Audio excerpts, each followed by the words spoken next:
9h24 minutes. Notre invité est le président fondateur de Pure Vodka. Il publie un livre d'ailleurs dont le titre est en parfaite concordance avec ce qu'il fait. Entrepreneur à l'état pur. Nicolas Duvernois, bonjour. Bonjour. Je veux passer d'abord par votre fil de vie parce que votre livre nous expose un peu qui vous êtes. Ouais. Et j'ai trouvé ça intéressant puis je pense que les auditeurs peuvent en bénéficier. Vous n'étiez pas l'élève parfait à l'école. Non. Vous n'étiez pas vraiment intéressé au secondaire par les études. Il n'y avait pas, vraiment d'intérêt. C'était plus le sport. Le sport, le basketball qui vous intéressait. Ouais. Étiez-vous prêt de décrocher? Non, jamais moi. C'est le sport qui vous gardait? Le sport m'obligeait à avoir le minimum de notes, mais j'ai jamais voulu décrocher. Je savais que c'était très important. C'est primordial d'avoir des études, surtout qu'aujourd'hui, tout le monde a des études. Depuis mon plus jeune âge, je voulais finir mon université. C'est une barre très haute à se dire et à se mettre, mais j'ai jamais une seconde pensé à abandonner l'école. C'était très important pour moi. J'étais quelqu'un de curieux. C'est juste que c'est peut-être la méthode des profs ou c'est peut-être certains sujets qui m'attiraient pas dès le départ. Mais les meilleures notes que j'ai eues, c'est vers la fin. C'est quand je pouvais choisir mes cours à l'université ou au cégep. OK, mais vous dites à un moment donné dans le livre que vous étiez facilement distrait. Oui, ça c'est sûr. On pouvait capter votre attention puis perdre après ça pour un claquement de porte ou. Exact. Ben c'est ça. Moi, j'ai toujours été curieux. J'ai toujours beaucoup parlé. J'ai toujours voulu savoir. Le prof parlait d'un pays. Ben je voulais savoir quelle ville était dans ce pays-là. Tu sais, j'étais toujours un peu partout. J'ai toujours 1000 idées en tête. Donc, j'avais de la difficulté entre guillemets là à regarder un prof pendant 1h15 me parler d'électrons, dans un cours de physique. Moi, non. À 4 ans, je savais que j'allais jamais être physicien, ni électricien, ni quoi que ce soit. Donc, j'étais comme, je peux passer ce cours-là, c'est correct. Et à quel âge vous avez su que vous seriez un entrepreneur? Ben, c'est vers l'université, vraiment, que j'ai découvert l'entrepreneuriat, ce qui est un peu triste, je trouve, parce que avoir su plus tôt, j'aurais peut-être moins perdu de temps et eu des meilleures notes. Mais c'est vraiment à l'université que j'ai découvert que, moi, quand je travaillais ailleurs, je me sentais comme un lion en cage. Je me sentais pas du tout à ma place. Il y a rien de mal de travailler pour quelqu'un ou pour une cause ou pour un organisme, mais moi, je voulais vraiment être le leader, être le capitaine. J'ai des idées, je veux les mettre en action maintenant. Donc, à l'université, là, en sortant de mon stage final là, de bac, ça a été inné. Je me suis dit, je me lance en affaires. Vous avez raconté que vous avez fait un stage à Radio-Canada. Oui. Dans l'émission du matin avec René Aumérois à exact. l'époque, et que un des dossiers qu'on vous a donné, c'est de faire une recherche sur Isabelle Boulay. Que c'était pas votre tasse de thé nécessairement. Vous avez rien contre elle, mais c'est exactement. C'est pas ça qui vous intéressait. Le pire, c'est que je trouve qu'elle est excellente chanteuse, mais j'avais fait des études en sciences politiques. Mon poste, c'était analyste en politique publique. Et puis là, je cherchais combien de trophées à disque ou qu'elle a gagné. Non, c'était pas pour moi. Je laisse ma place au suivant. Mais vous avez fait plein de trucs. Entre autres, vous avez travaillé à l'hôpital Sainte-Justine. Oui, ça c'est... L'entretien. Oui. Sainte-Justine, c'est... Puis vous avez fait la navette, vous avez quitté, vous êtes revenu. Oui, je prenais des années sabbatiques quand je croyais que j'allais pouvoir m'en sortir. Je retournais tout le temps. L'hôpital Sainte-Justine, pour moi, c'est ma deuxième maison. Moi, je suis né là. Ma fille, qui a 3 mois, est née là. C'est magique, cet endroit-là. Et puis, ça a été très important pour moi. Puis quand j'ai démissionné, quand j'ai envoyé ma fameuse lettre de démission, je vous le dis, j'ai littéralement eu des larmes parce que je m'étais dit, c'est grâce à Sainte-Justine que j'ai pu bâtir mon entreprise. Et puis, c'est pas juste un emploi, c'est un lieu où il y a des miracles qui se font tous les jours. Donc, moi, je suis encore tellement attaché à cet endroit-là que, je sais pas, c'est fou. Mais je regardais là, vraiment votre parcours. Voilà l'étudiant un peu distrait, peu motivé, jusqu'au moment où il tombe dans un environnement qui le stimule davantage. Travaille, évidemment, pour payer ses études puis pour vivre en même temps à l'hôpital Sainte-Justine. C'est qu'il va être un entrepreneur, mais quel produit? Il y a des gens parfois qui disent, moi, j'ai envie dans tel domaine, puis après ça, deviennent entrepreneur. Ouais. Vous, là, vous saviez pas quoi? Non. Mais vous saviez que c'était votre job de créer quelque chose et de le vendre. Exact. Moi, mon problème, c'était d'avoir trop d'idées pour me lancer en affaires. Je faisais à l'université 4 plans d'affaires en même temps. Je les faisais à 25%. Ça avançait jamais parce que je sautais d'une idée à l'autre.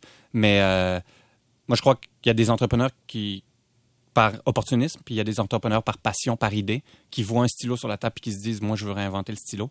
Moi, je suis plus ce type d'entrepreneur. Pensiez vendre des cravates à un moment donné? Oui, ma première entreprise. J'avais lu qu'un milliard d'hommes se levaient le matin et mettaient des cravates. Donc, je me suis dit, c'est un immense marché. Il y a 5 jours dans la semaine. C'est peut-être 5 milliards de cravates par semaine qui se mettent. J'avais jamais mis un nœud de cravate jamais fait un nœud de cravate de ma vie, mais je voyais une opportunité. Je voulais être le Lacoste des cravates. Ça n'existait pas d'ailleurs, ça n'existe toujours pas. Donc, je lance un message à tous ceux qui veulent se lancer dans le monde des cravates. Et là, j'ai compris que l'élément déclencheur, vous avez un restaurant avec des amis, et là, vous constatez que, en regardant les ventes de produits, que la vodka est populaire. Oui, ça a été... Et vous n'êtes pas un amateur au point de départ? Pas du tout. J'ai dû boire 5 fois de la vodka dans ma vie avant cette journée-là. Mais quand j'ai réalisé à quel point c'était populaire, à quel point on en passait, je me suis dit, waouh, là, il y a un filon. C'est sûr qu'il y a un filon. Après quelques mini-vérifications, savoir si j'ai le droit d'en faire ou tout ça, j'ai vu qu'il y avait personne qui en faisait au Québec.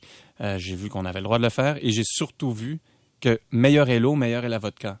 Là, 1 + 1, ça fait 2. Là. On a la meilleure eau au monde et de loin. OK, mais vous n'êtes pas un chimiste, vous n'êtes pas un maître distilleur. Là. Non. Je suis vraiment... je me considère pas du tout un maître distillateur ou un maître distilleur. Je suis vraiment un entrepreneur qui a une idée. Et mon trip, là, ce que j'aime, là, c'est d'avoir une feuille blanche puis de créer l'idée.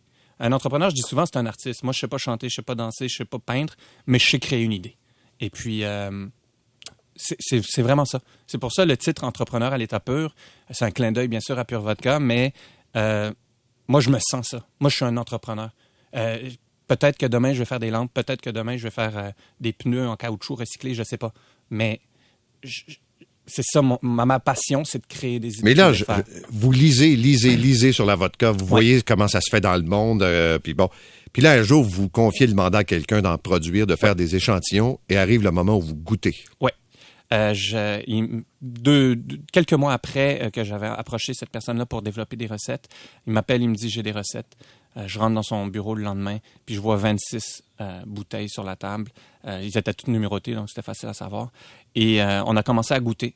Et puis moi, je suis quelqu'un de passionné. J'ai besoin d'être en amour par-dessus la tête avec ce que je fais. Sinon, je m'ennuie un peu. Et puis, il fallait que le produit ce soit un coup de foudre. On goûtait. On recrache quand on goûte parce qu'après 3, elles sont toutes bonnes si on les avale. Là. On vous suit. Et c'est la numéro 24 aujourd'hui qui est embouteillée. C'était... j'en ai encore des frissons, ça fait 8 ans. C'était vraiment ce que je voulais. Moi, le nom Pure Vodka était venu automatiquement. Et je voulais une vodka qui était pure. Donc, la pureté, ça goûte quoi? C'est très difficile à expliquer, mais c'est un peu comme un verre d'eau alcoolisé. C'est littéralement ça. Elle se boit sur glace à la perfection. Donc, c'était vraiment une des plus belles journées de ma vie là, quand j'ai découvert la recette. Mais là, on comprend qu'au Québec, on a un monopole qui est la Société des alcools du Québec. Et si on veut en vendre la vodka, il faut passer par la SAQ. Oui. La SAQ vous a dit non dans un premier temps. Oui.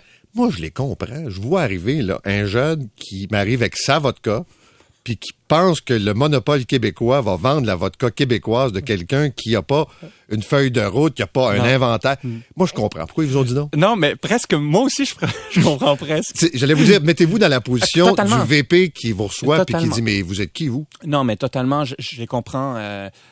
Ils veulent pas, ou le moins possible de rupture de stock, ils veulent une assurance qualité, ils veulent une crédibilité. Moi, j'arrive, j'ai 25 ans, j'ai aucune expérience dans quoi que ce soit qui touche de proche ou de loin à la vodka. J'ai pas une scène pour le marketing, j'ai absolument rien, j'ai juste une idée puis un sourire. Donc, je peux presque comprendre pourquoi ils m'ont refusé. Ils ont changé drastiquement comment ils fonctionnaient avec les produits québécois, donc ça, c'est génial. J'ose espérer que j'ai aidé un peu pour cette cause-là. Énormément de chemin à faire encore, mais oui, ça a commencé comme ça. J'avais mes 10 800 premières bouteilles avec mon partenaire Chris. On reçoit la lettre de refus.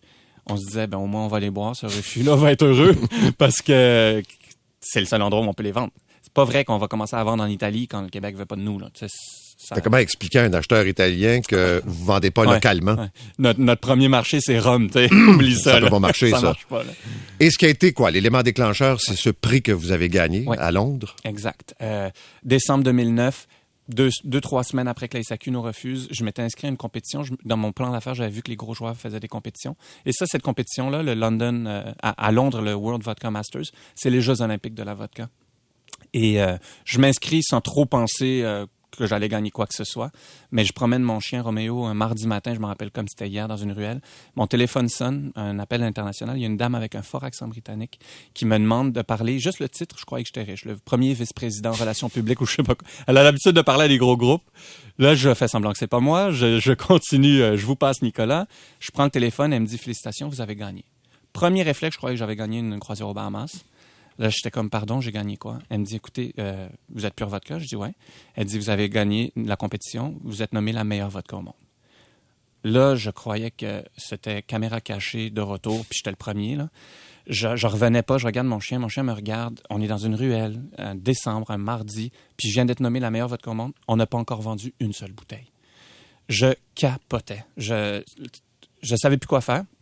Je lui ai fait croire que j'étais dans ma voiture pour recevoir un email. J'entendais mal parce que j'avais besoin d'une confirmation. Quand ça fait 4 ans que tu laves le plancher de nuit, puis tu as une nouvelle comme ça, tu as besoin de confirmation avant de sauter en l'air. Pour être sûr que c'est vrai. Pour être sûr que c'est vrai. Et puis, ça a démarré comme ça. Ça a été une journée hallucinante. Meilleure nouvelle de ma vie, là. Je voudrais vous poser des questions un peu plus larges maintenant, parce que je sais que vous faites des conférences et que sur l'entrepreneuriat. Encore cette semaine, des figures dominantes du monde des affaires sont sorties en disant on manque d'entrepreneurs au Québec. Il n'y a pas assez de gens qui ont des idées, des gens innovateurs et qui sont prêts à prendre des risques sur le marché. Êtes-vous d'accord avec ça? Trouvez-vous que le Québec manque cruellement de gens comme vous? Entièrement. L'entrepreneuriat, c'est pas. On parle souvent d'entrepreneuriat comme des créateurs d'emplois ou des créateurs de richesses. Oui et oui. Moi, ce qui me saute aux yeux, pour une société qui est fière comme la nôtre, c'est que l'entrepreneuriat, c'est surtout une créateur de fierté. Moi, quand je suis en Chine puis je vois un show du Cirque du Soleil, je capote. Quand je suis en Allemagne puis je prends un train bombardier, je capote. Je suis fier. Je suis vraiment fier des entreprises québécoises à l'international. C'est la plus belle vitrine qu'on peut donner, ou une des plus belles vitrines qu'on peut donner à l'international. Donc, oui, il manque énormément d'entrepreneuriat. Oui, il y a beaucoup de fondations, de mouvements, de ci, de ça, qui se lancent comme objectif de promouvoir et de pousser le plus possible l'entrepreneuriat. Et ça, je suis très content. D'ailleurs, dans mon livre, je lance plusieurs pistes d'idées et j'ai l'immense honneur que le Mouvement des Jardins m'a contacté et a annoncé hier qu'une des idées que je lance, ils vont m'épauler dans cette idée-là pour pouvoir adopter un entrepreneur. J'appelle ça Adopt Inc. Mais c'est du mentorat? Non, oui et non. Moi, ce que je trouvais qui me manquait dans le monde de l'entrepreneuriat, c'était du concret. Je vous donne un exemple parfait. Moi, j'étais en train de laver le plancher la nuit à l'hôpital quand j'ai vu sur lapresse.ca, application mobile, que, disons, la Banque nationale donne 10 millions à HEC. Génial. Pour un entrepreneur là, qui est en train de laver le plancher la nuit ou qui travaille au couche-tard, ça donne quoi? Rien de concret. Ça donne énormément d'autres choses. Ils font des études avec, ils font des sondages, ils font tout ce que vous voulez. Moi, ce que je veux, c'est, dans cette idée-là d'adopter un entrepreneur, c'est qu'un entrepreneur ait un salaire minimum pour 12 mois pour qu'il puisse se concentrer à travailler sur son idée pour faciliter et augmenter la chance que son produit voit le jour. Mais ma question plus large, c'est pas dans nos gènes ou c'est parce que la société québécoise, certains diront, c'est compliqué, l'État est présent, les banques sont froides, sont pas très ambitieuses, il y a du capital de risque, mais en même temps, c'est pas facile. Ouais. Pourquoi il n'y a pas plus d'entrepreneurs? On n'a pas. Je crois que c'est. Pourtant, René Lévesque disait qu'on est des patenteux au Québec. Oui. On est des gens qui inventons des choses. Exactement. René Lévesque avait entièrement raison. Et je crois que c'est la marche suivante le patentage qui est l'entrepreneuriat. Et cette marche-là est très difficile. C'est compliqué. On doit ça l'avouer, le nombre d'enveloppes que je reçois, Revenu Québec, Revenu ci, Revenu ça, CSST, tout le kit, c'est l'enfer, là, recevoir tout ça. Donc, ça fait peur au monde. 2, le financement reste très problématique. Financer sa propre entreprise quand tu n'as pas une scène, c'est littéralement impossible. Moi, je me suis autofinancé, j'avais pas le choix. 3. Vous avez vidé les poches de vos parents. De tout le monde. De tout le monde. C'est un travail d'équipe, l'entrepreneuriat. C'est ça que j'adore aussi parce que j'ai fait beaucoup de sport, basketball, puis c'est toujours l'équipe. Et puis, j'ai eu de l'aide de tout le monde parce que tout le monde croyait à mon idée, mais le système fait en sorte que c'est très lourd, c'est très difficile, surtout quand tu es une entreprise. Moi, je fais de la vodka. Si j'avais développé une application mobile pour retrouver ton chat la nuit, il y aurait eu des millions de financements. Parce que là, le truc cool, c'est les applications mobiles, c'est les jeux vidéo, c'est tout ce qui est nouvelle technologie. Mais faire de la vodka, on est très loin de la nouvelle technologie. Il y a 600 ans que ça existe. Merci beaucoup d'être venu ce matin. Il y a beaucoup de conseils dans votre livre pour des jeunes et moins jeunes qui veulent se lancer en affaires, qu'il y a des trucs puis des écueils à éviter. Oui. J'ai retenu la phrase quand vous dites il faut, quand on part une entreprise, avoir des gens qui sont complémentaires à nous et qui ne sont pas identiques. Exact. Parce qu'on ne fait pas 4 fois la même erreur. Exactement. Nicolas Duvernois, merci. Merci à vous. Président fondateur de Pure Vodka. 9h39, pause et on vient après pour la suite.